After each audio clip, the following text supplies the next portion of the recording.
Hi friends, it's Vicky. Thank you for all the support and super kind comments. This all mean a lot to me. In my latest video in which I talk about the skills I wish I learned in my 20s, I couldn't really share all the things I wanted to say. Hence today's video is the second one about skills.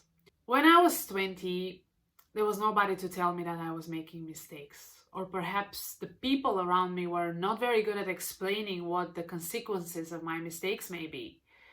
There was nobody to guide me in the right direction. I mean, I didn't really have a real mentor. And that's one of the main reasons why I'm making these videos.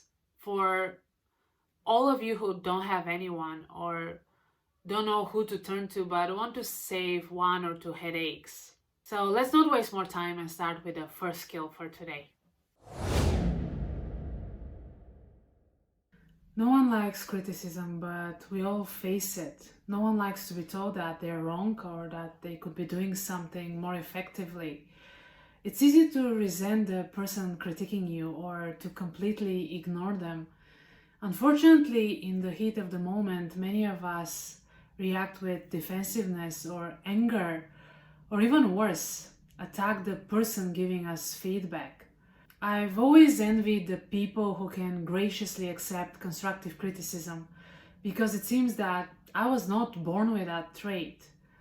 Throughout my career and personal relationships, I've struggled with receiving feedback, even when it was entirely accurate.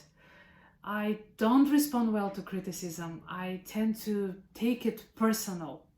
The moment I hear the words, my heartbeat quickens and my mind starts to race, thinking about how I should respond. And in many cases, I start to argue or to defend myself, even before I process the information which was given to me. And that is not okay. That was a mistake, a big mistake. And looking back now to what have happened to me in my 20s, I realized that many times the people around me have tried to help me, to show me that I was wrong, to guide me in the right direction and to help me grow. But when you're in your 20s, you think that you know it all, that you're capable of anything, that you're always right. But unfortunately, we know that this is not the case. Don't wait for others to take the initiative in giving you constructive criticism. Don't be afraid to ask for feedback from those whose opinion and expertise you trust. Ask someone you liked for advice or suggestions to help you to become a better employee, to become a better friend, or to avoid making the same mistake. The only dumb question is the unasked one. Then be willing to listen and act on the information which can make you become a more effective friend, spouse, or employee. Emotions are a bad advisor, Take this one from me. Don't make important decisions when you're angry, and don't make promises when you're happy. If you do, you can really feel sorry afterwards. The emotion control skills. To be strong when everything inside you wants to shout and cry. To hold your temper and to be able to think sober when you are angry in order not to offend and hurt somebody is probably one of the hardest skills to master. This is something I'm still struggling to do every day as an emotional extrovert, as someone who is driven by their emotions. And this inclination of mine often hurts the people around me. It has happened so many times that I cut off my parents when they called me while I was at work, and influenced by the pressure and the stressful emotion I was in, I got angry and I shouted at them, telling them that I have no time, that they should stop bothering me. And in 5 minutes, I've already felt sorry about it. I've already felt sorry about what I've done. I knew it was not right. By learning how to control your emotions, you can really take back the control of your life as a whole. How many times have you made one and the same mistake over and over again, even when you knew the consequences?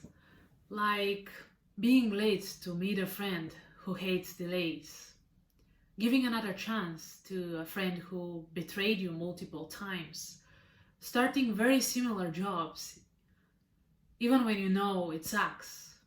And my favorite, getting into similar relationships, even when you know they're gonna end up bad. Sounds familiar, huh? We shall stop being our worst enemy, repeating the same things we know won't work. We need to learn from our own mistakes. I know that it might sound silly and obvious, but still, we don't do it often enough. We frequently end up in a cycle. I end up in a cycle, doing the same old stuff and expecting different results in the hope that things will change. Even deep down in your heart, you know, they won't. Actually, this is the definition of insanity according to Einstein. Doing the same thing over and over again, expecting different results.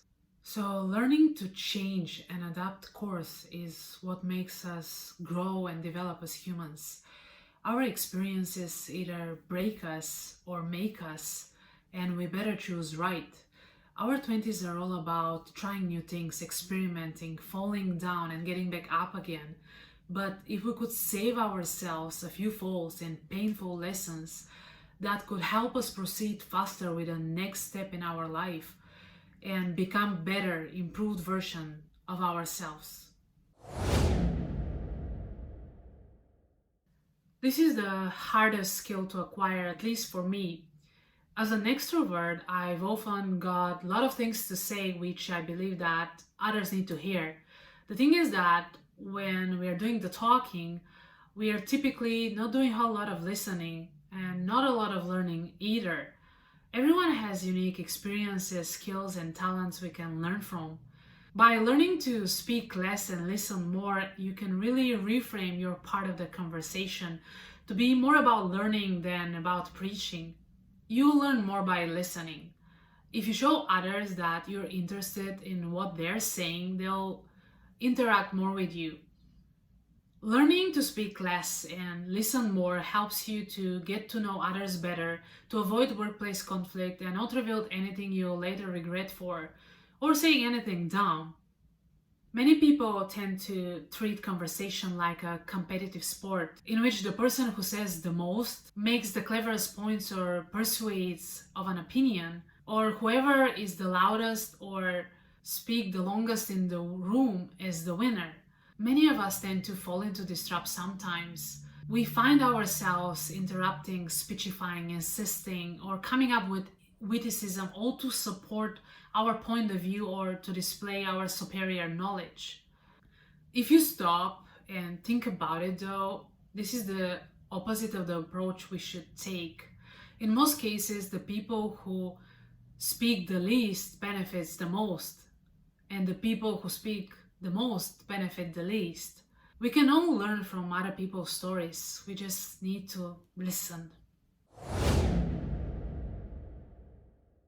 We have all heard about the burnout syndrome, and yet many of us don't know exactly what it is and how it can actually impact our life.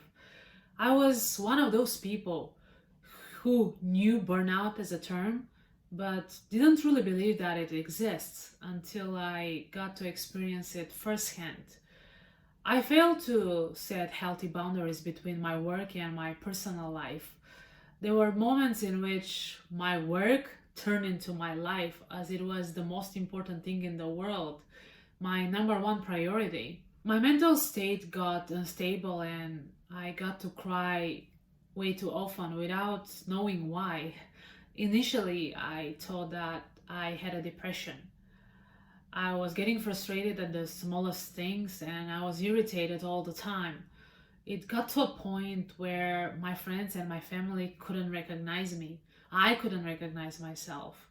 And now I know why. I was simply burning out without knowing it.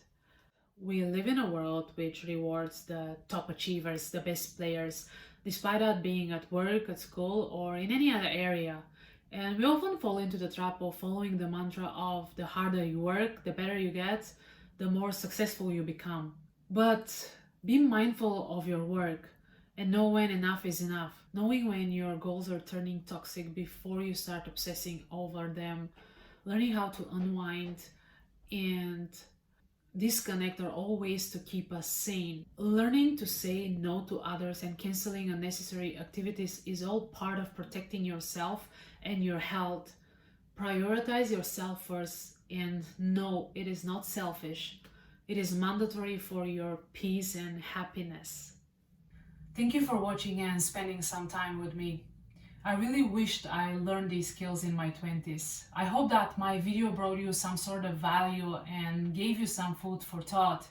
And if it can help even one of you, that would mean the world to me. If you enjoyed it, make sure to subscribe, like, share, and hit that notification bell so you don't miss out any of my future content. All your support is greatly appreciated. Bye for now.